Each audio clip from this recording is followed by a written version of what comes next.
many of us wouldn't recognize the Kansas City of 50 years ago, a lot has changed. 50 years ago, the people of Kansas City, as they did all over the country, were suffering from the Great Depression. But despite all the problems presented by the Depression, it was an interesting and sometimes exciting era in Kansas City history. In the early years of the 1930s, some of the most notorious criminals of the period, indeed of recent history, operated out of this area. Some, in fact, actually lived right here. The activities of many of these desperados, most of them bank robbers, were front-page news throughout the Midwest and most of the country. Two of the biggest crime stories in area history happened within weeks of each other in the spring of 1933. On Memorial Day of that year, 11 convicts created a sensation when they went over the wall of the Kansas State Penitentiary in nearby Lansing in a daring daylight escape. Then, a short time later, an underworld attempt to free another bank robber, Frank Nash, resulted in a shocking mass murder at Kansas City's own Union Station, a crime which became known as the infamous Union Station Massacre, and which would later have a profound effect on the history of crime and law enforcement in America.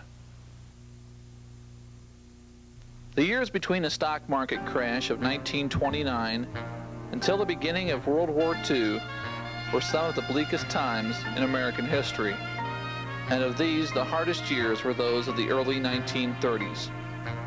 To make ends meet, businesses tightened their belts by cutting back on personnel. This, of course, resulted in a manpower force which was largely unable to buy the manufactured goods. By 1932, nearly one-fourth of the nation's available workforce, roughly 20 million people, were unemployed and had little or no hope of finding work in the near future. Farmers were especially hard hit. Because people were largely unable to purchase their goods, huge surpluses developed, and the farmers could only get the lowest possible prices for his produce. So, facing ruination, he was forced to allow the banks to repossess his home or farm. Many people turned to crime in order to eat. Inevitably, some turned to robbing banks. Then, when those who robbed the banks became more brazen and successful, a curious phenomenon developed. The public, fettered by the Depression, badly in need of heroes, and bearing no affection for the banks, began to identify with the charismatic outlaws. The newspapers, always in need of something to stir up circulation, were quick to pick up on this fascination for the bad man. Reporters developed flashy nicknames for the bandits and even fabricated totally inaccurate and sometimes outrageously fantastic stories of the outlaws' behavior. Thus, the public began to lavish affection on the likes of Pretty Boy Floyd, Babyface Nelson, and Machine Gun Kelly. An unusually high percentage of these bank robberies were committed here in the Midwest, where the mostly rural countryside, dotted with small towns, greatly facilitated the art of bank robbing. The small-town banks were often easy prey for the seasoned professional who appreciated the fact that these institutions were lacking in security and, more importantly, offered easy escape routes through the wide-open country. In the next 30 minutes, your host, L.L. Edge, will take you on to Lansing Prison and a Union Station where the events of 1933 actually happened. Let's go now to L.L. Edge at Lansing Prison.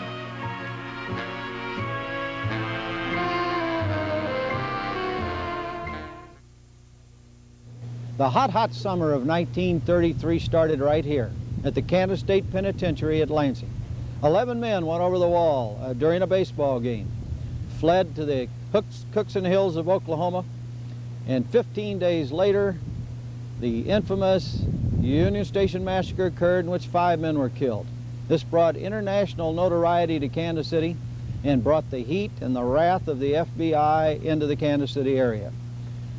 In the ensuing moments, you're going to see the escape route where these 11 men went over the wall, where the chase began on the cat roads, those small farm-to-market roads that evaded the roadblocks on the 3 major highways out of this area. and we'll see the Union Station where the massacre occurred. This is all part of the hot, hot summer of 1933. When the 11 men that went over the wall on Memorial Day 33 did it, they did it right here.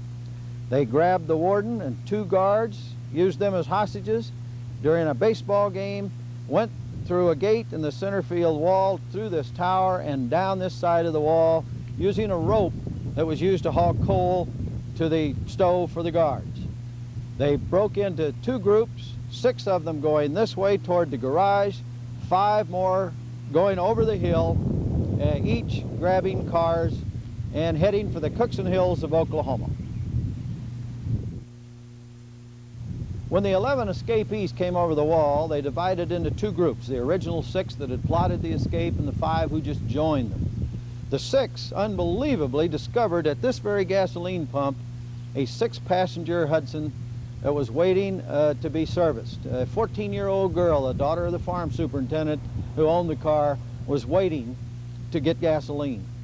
The convicts ran to the car. She ran in the other direction. The other 5 went on over the hill, headed towards Edwardsville, the Wolcott area. These 6 jumped in the car, and in hot pursuit, there were many guards after them, headed for the hills of Oklahoma.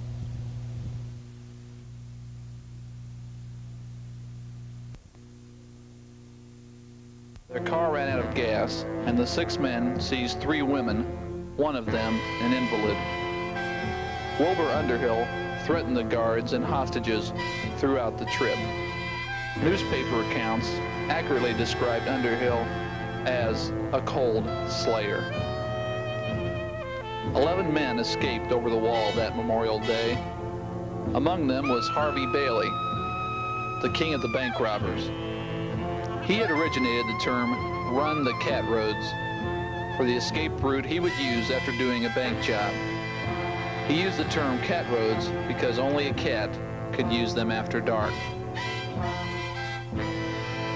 Another escapee was Wilbur Underhill. Underhill was a psychotic murderer and robber who was in and out of prisons most of his life. After the break occurred, only Bailey could keep the trigger-happy Underhill from shooting the warden and guards that were taken hostage. Another escapee was Big Jim Brady. Brady was a jack of all trades whose crimes included forgery, armed robbery, and car theft. Wire services described him as one of the most dangerous men in the Southwest. Frank Sawyer was born in Durant, Oklahoma on May 1st, 1899. Sawyer was a gambler and a thief who killed 2 men over arguments in card games. Jim Clark was born in Mountainsburg, Arkansas on February 26, 1902. He was an habitual robber who landed in Lansing in 1932. Ed Davis was the last of the 6 main escapees. Born in 1900 in eastern Oklahoma, he was a robber whose specialty was kidnapping. He was finally indicted on a murder charge in 1931 and sent to Lansing. Others who escaped from Lansing on this day were Sonny Payton, a chicken thief and a bank robber; Billy Woods, born in St. Louis and indicted for car theft; Kenneth Kahn, a convicted murderer from Oklahoma; Louis Bechtel, a gas station robber; and Cliff Dobson, also from St. Louis, indicted for car theft and sent to Lansing after an escape attempt at Hutchinson, Kansas. Later in the show, we'll take a look at what happened to these prisoners after they escaped from Lansing. But now let's turn the calendar ahead and look at June 13th, 1933.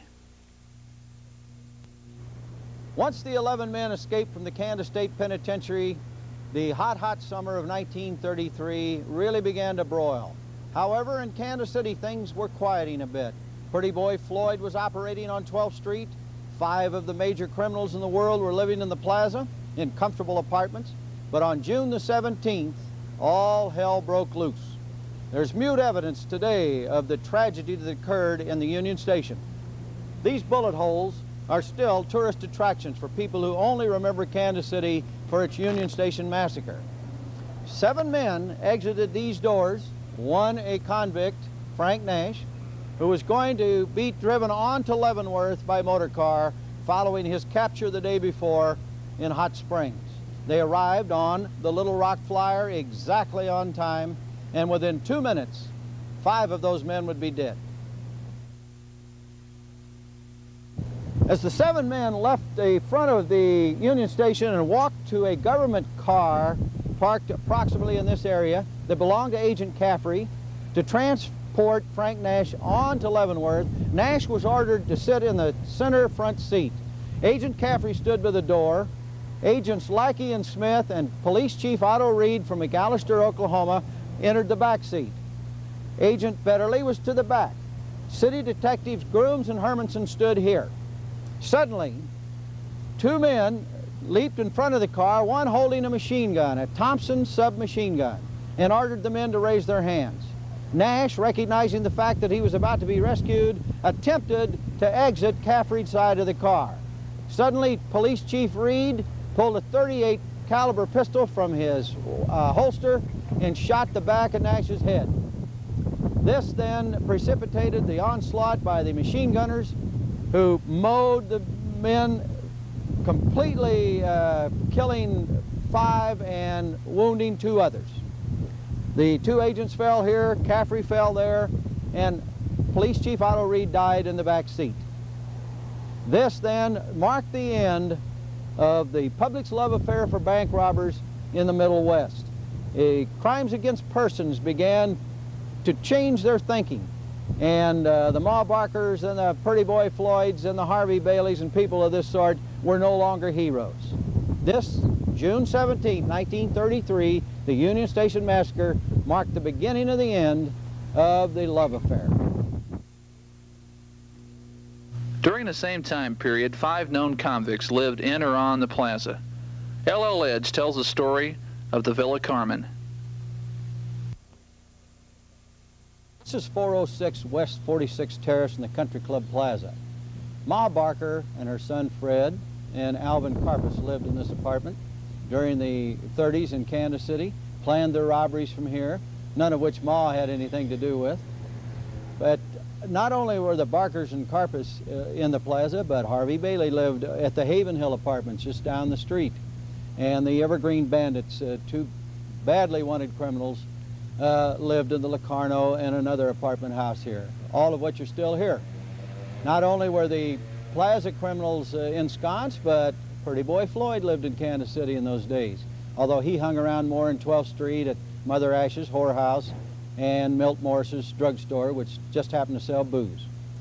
Kansas City was a hot, hot town in the summer of '33. One man still remembers well the period that we have been speaking of. Let's go now to L.L. Edge and Milton Morris. Kansas City in the 30s was a swinging place. And there's one man that's left who can tell us exactly what 1933, the hot summer, and the years before and the years after were like. Milton Morris runs Milton's Tap Room, which is now referred to as a jazz and juice joint. It still has the best music in Kansas City, and Milton Morris still pours the best drinks. But what we want him for is to tell us, Milton Morris, what was Kansas City like in the 30s? Wide open, swinging, really swinging. Everything was wide open. We had Pendergrast in power then, you know, and they had a depression all over the country, except right here in Kansas City. We were really swinging. You could go from the bottoms to as far east you wanted, and there was nothing but big bands blowing, and we were open all night. In those days, the first thing you did when you opened up a club was you'd give the cab driver a $5 bill and have him take the key as far as he could go and throw it away. That was the good luck thing. But the place was really jumping, man, and we had the greatest jazz in the world. I had a place called the Hey Hey Club down on 4th and Cherry because people were going to see gangster movies in those days. They would go see George Raft and Edward G. Robinson and Dillinger and all those movies. So I went down the deep north end and opened up a hay club. It'd been a feed barn. So I made a nightclub out of it and used hay for barrels, hay for seats, and barrels for tables. And we had all kinds of little things happening down there. We had a little girl down there that could snatch money up off of the table. And I happened to go to 12th and Vine in those days for my barbecue. Ollie Harris had barbecue at 12th and Vine. Well, in those days, they never had air conditioning, and the doors were wide open, and I got to hear all that jazz coming out of there. And I found out that those jazz musicians, the black musicians, weren't playing in white places. That whenever they wanted to do anything, they had to go to a whorehouse after hours and blow. Everybody's up there blowing after hours, you know. So I decided to open up that place there. Well, I'd already been out on 26th and Truce, had a drugstore. Now, I had a deal out there when people used to go to a doctor in those days and they had nerves or couldn't sleep or whatever it was. The doctor himself would write a script for a pint of whiskey, bonded government whiskey. So then he'd come to my drugstore and I'd fill it. Now, the doctor got $5 and I got $5 for the whiskey. Well, I got a bunch of doctors lined up, and I was getting the scripts for $3, and the whiskey, I'm making a few bucks that way, you know, and doing it legally. We're actually doing it legally. Well, the first thing I knew, they legalized whiskey, and the doctors couldn't make a nickel off of it, so they're telling everybody don't drink and don't smoke, because they can't make a nickel off of liquor or cigarettes. They're to take these pills, and they turned everybody onto chemicals. Well, now, the criminal element in Kansas City found a haven here, did they not? Like Pretty Boy Floyd. You knew Pretty Boy Floyd? Yeah, Pretty Boy Floyd was out to my place at 26th and Truce. I had a cleaning shop and I had a bar behind it called the Rendezvous. Nobody knew how to pronounce it then. They called it the Rendezvous. But you'd walk in the phone booth, and the back of the phone booth would turn around and you'd be in the place. Now, Pretty Boy Floyd was in there for, 3 days, but I didn't get to meet him till the last day.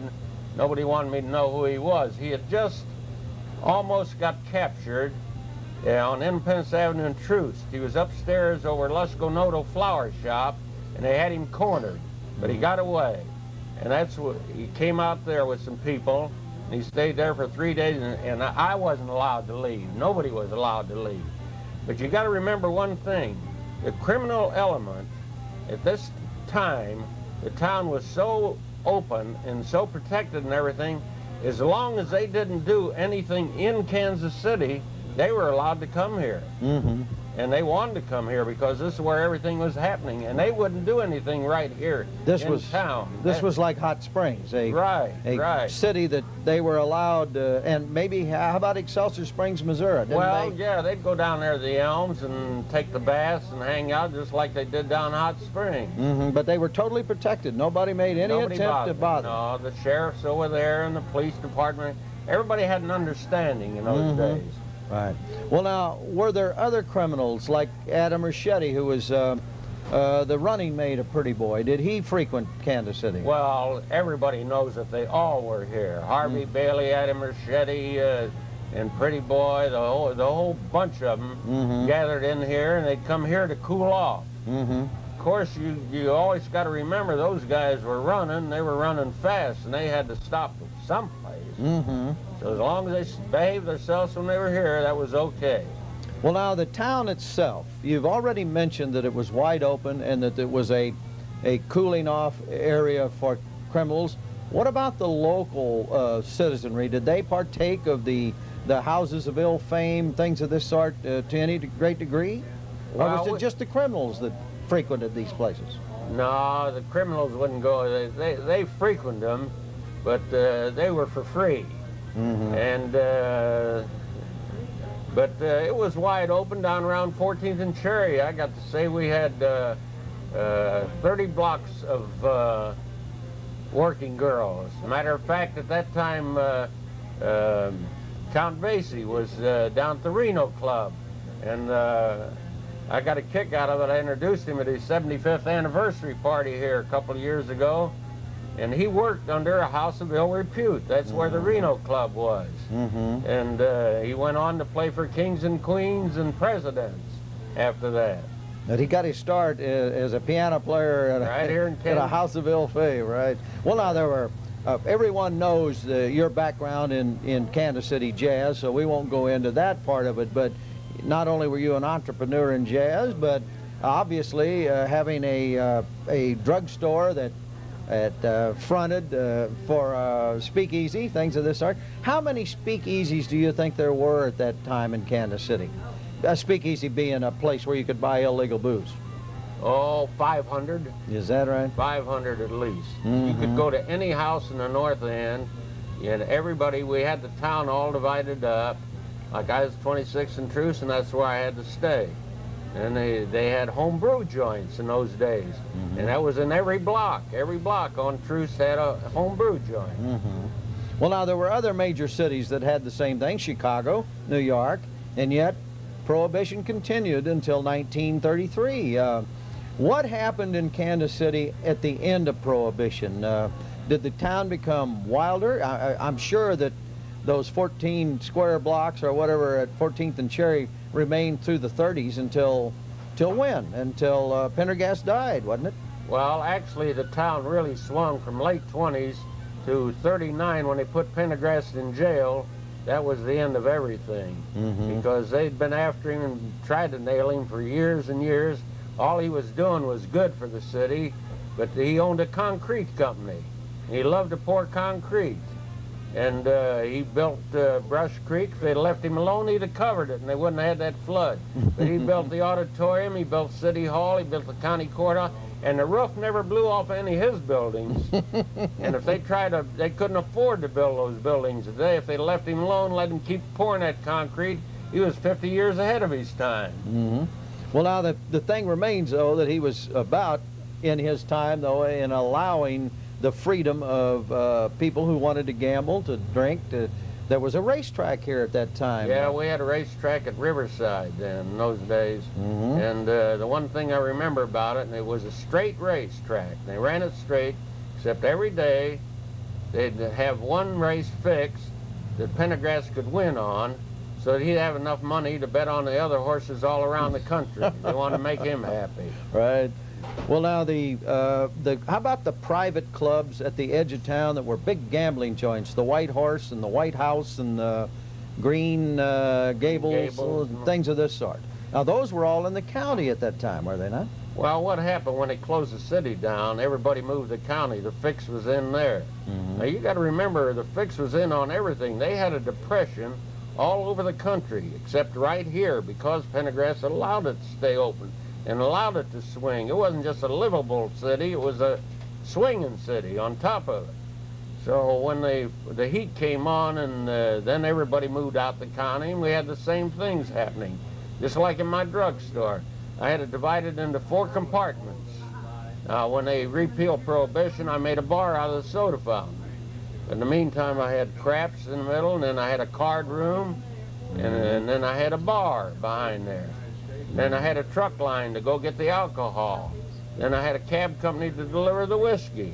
You know, but the one thing I did get to meet a lot, shall we call them hoodlums or gangsters or whatever, because when you had places in those days, everybody was welcome.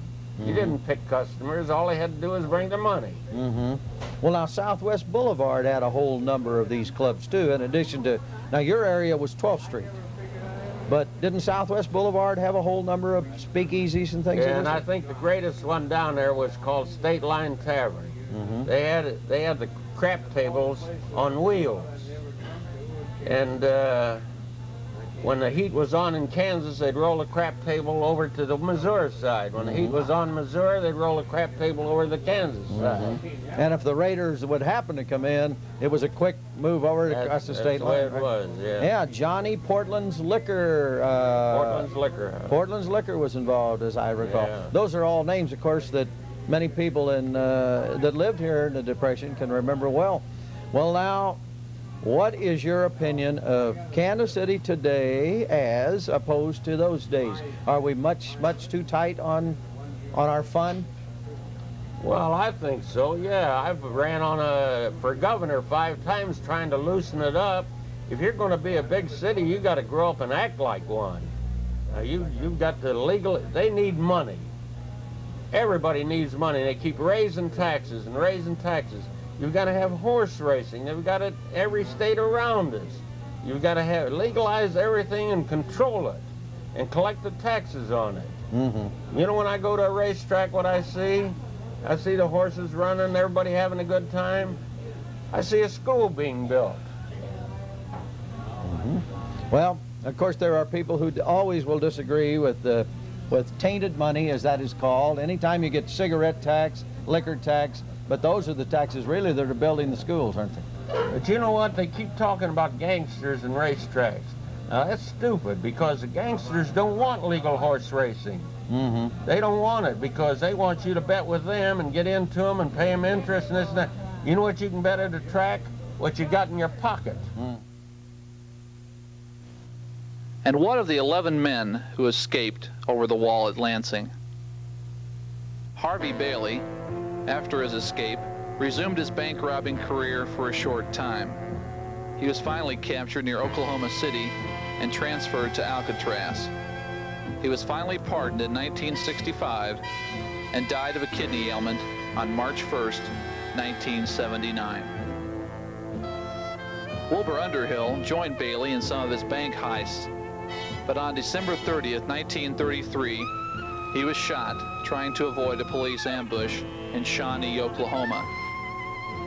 He was shot 11 times, but was recovering from the wounds when he was moved to McAllister Prison, where he died on January 6, 1934. Big Bob Brady continued his bank robbing career in and around Oklahoma and Texas. It was outside Amarillo that Brady and Jim Clark were captured. Brady was seriously wounded trying to escape.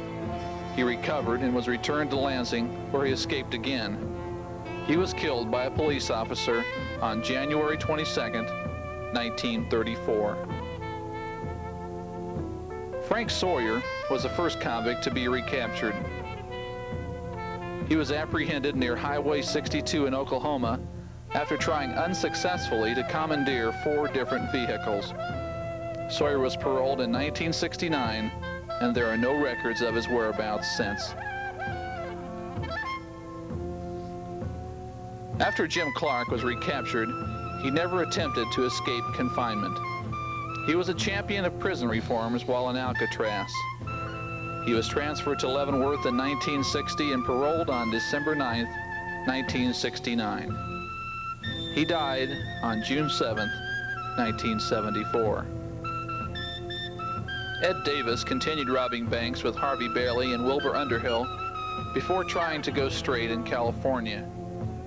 He didn't succeed and kidnapped the store owner and a customer. He was captured on June 22, 1934, and sent to Folsom Prison. He participated in an escape attempt where 4 guards were killed. He was captured and was executed in the gas chamber on December 16, 1938. July 14, 1933, Sonny Payton and Kenneth Kahn attempted to rob the Labette County State Bank in Altamont, Kansas. Kahn was shot and killed in the attempt, and Payton was seriously wounded. Billy Woods, alias Harold Wesley Harris, was shot and killed after murdering 2 neighbors on August 9, 1950, in Eminence, Missouri. Cliff Dobson was pardoned from Lansing in 1936 and transferred to Missouri State Prison, where he was released in 1943. There is no further record on the St. Louisan. Louis Bechtel served his remaining time in Lansing without incidents and was paroled on June 25, 1939. He was granted a full pardon on January 11, 1941, and there is no further record of his whereabouts. Of the 11 men who escaped over the wall at Lansing, 4 later met violent death at the hands of lawmen. 3 served out their terms and have died in the past 10 years. 1 was executed by the state, and 3 of the convicts' whereabouts are unknown.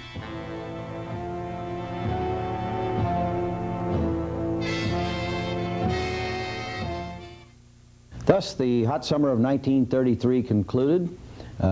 Pictorially, we've shown you the prison break, the Union Station massacre site. We have visited with Milt Morris, a longtime resident who was well acquainted with the area criminals of the time. We've shown you the residences in the plaza where the bank robbers lived, and we've in general tried to depict that episodic year in Kansas City history. For those of you who are interested want more questions and some answers, there's a new book on the market called Run the Cat Roads, and the author is L.L. Edge. We'll see you next week on Edging In.